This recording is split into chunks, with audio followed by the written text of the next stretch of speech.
अस्सलाम वालेकुम dear student. आज हम क्लास 10 के चैप्टर नंबर 2 का प्रॉब्लम नंबर 3 सॉल्व करेंगे।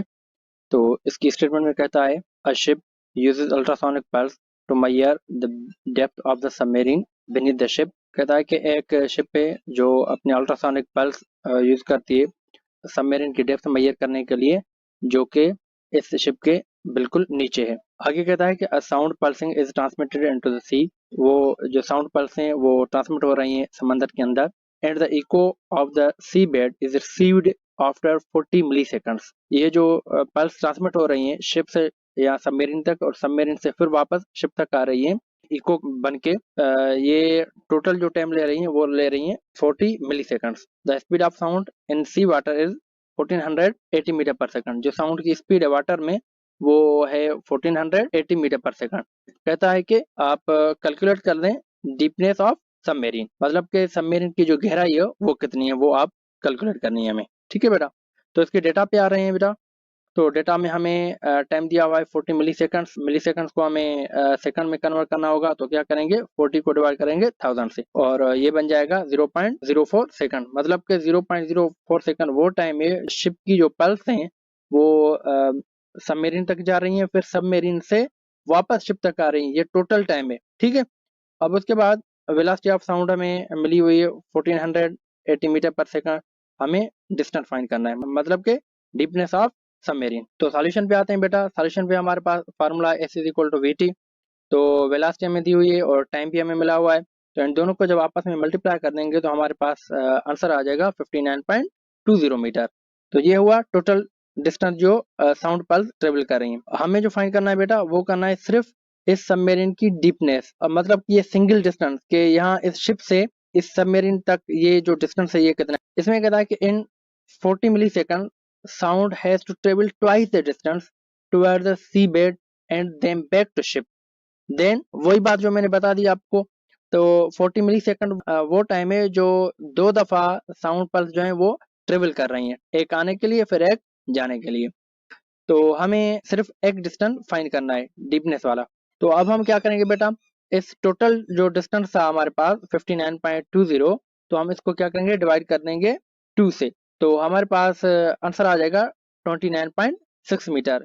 या तो हम इसको अप्रोक्सीमेटली 30 मीटर भी लिख सकते हैं। इसका मतलब ये हुआ कि सबमेरीन की जो डीपनेस है बेटा वो 30 मीटर तक है। अब उसके बाद आगे चलते हैं। प्रॉब्लम नंबर 4 में कहता है बेटा कि at night bats emit pulse of sound to detect their prey. कहता है कि रात के टाइम जो बेट होते हैं जिसको हम चमगादड़ कहते हैं, तो ये चमगादड़ जो है वो अपनी साउंड पल्स इमिट करते हैं अपने शिकार को तलाश करने के लिए, जैसे कि आप इस फिगर में देख रहे हैं। The speed of sound in air is 340 metre per second. जो साउंड की स्पीड है एयर में वो है 340 मीटर पर सेकंड।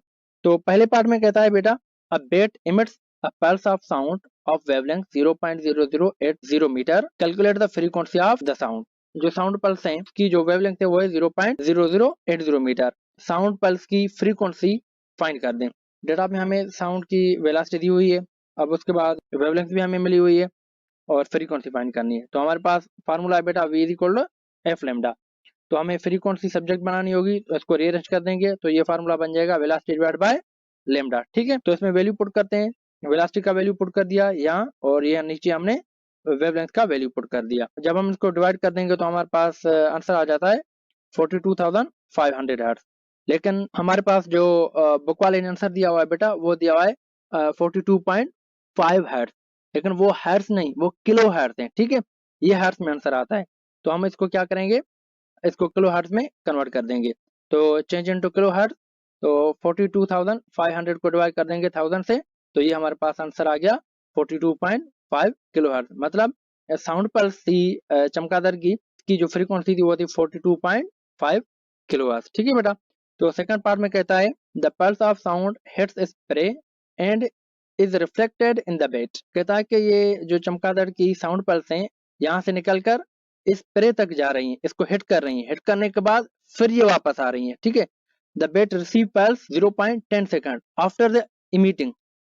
इमिटिंग के बाद ये जो चमगादड़ है ये साउंड पल्स अपनी रिसीव कर रहा है, इसमें जो टाइम लग रहा है वो लग रहा है 0.10 second. The calculate the distance travel by the pulse of sound during this time. इस टोटल टाइम में, इस मतलब 0.10 सेकंड्स में, ये टोटल टाइम में ये साउंड पल्स कितना डिस्टेंस ट्रेवल कर रही है। तो डेटा पे आते हैं बेटा। वेलोसिटी ऑलरेडी हमें पता है 340 मीटर पर सेकंड, और उसके बाद टाइम दिया हुआ है 0.10 सेकंड।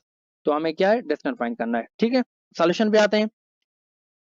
हमारे पास फार्मूला है v is equal to displacement divide by time. तो हमें डिस्प्लेसमेंट फाइंड करना है, तो वेलोसिटी मल्टीप्लाई बाय टाइम। ठीक है, तो यहाँ वेलोसिटी हमें दी हुई है, टाइम भी मिला हुआ है। जब इन दोनों को आपस में हम मल्टीप्लाई कर देंगे तो हमारे पास आंसर आ जाएगा 34 मीटर के। ये जो साउंड पल्स हैं, तो ये टोटल डिस्टेंस कितना कवर कर रही है, 34 मीटर। लेकिन बुक में जो आंसर दिया हुआ है बेटा 17 मीटर, लेकिन ये गलत आंसर है। आप इसको दुरुस्त कर दीजिएगा। अब उसके बाद थर्ड पार्ट पे चलते हैं बेटा। थर्ड पार्ट में कहता है calculate the distance prey from the bat. अब इन बेट और इस प्रे, इन दोनों के बीच में कितना डिस्टेंस है। पहले तो हमने ये टोटल डिस्टेंस फाइंड कर दिया बेटा। अब हमें फाइंड करना है जस्ट चमगादड़ से लेकर इस प्रे तक डिस्टेंस। तो हम क्या करेंगे, इस टोटल डिस्टेंस को डिवाइड कर देंगे 2 से। तो हमने ये टोटल डिस्टेंस है हमारे पास 34, डिवाइड कर दिया इसको 2 से, तो हमारे पास डिस्टेंस आ गया 17 मीटर। मतलब कि इस बेट से ये जो प्रे है वो 17 मीटर दूर है। ठीक है, बुक में जो आंसर दिया हुआ है बेटा वो दिया हुआ है 8.5 मीटर, लेकिन वो आंसर गलत है। आप उसको भी करेक्ट कर दीजिएगा। ठीक है, आई होप कि आप लोगों को ये प्रॉब्लम समझ में आया होगा। अगर समझ में आया तो बेटा लाइक करें, इस वीडियो को शेयर करें, ताकि आप जैसे जो आपके क्लास में दोस्त पढ़ रहे हैं और कोई, उनको भी फायदा पहुंच सके।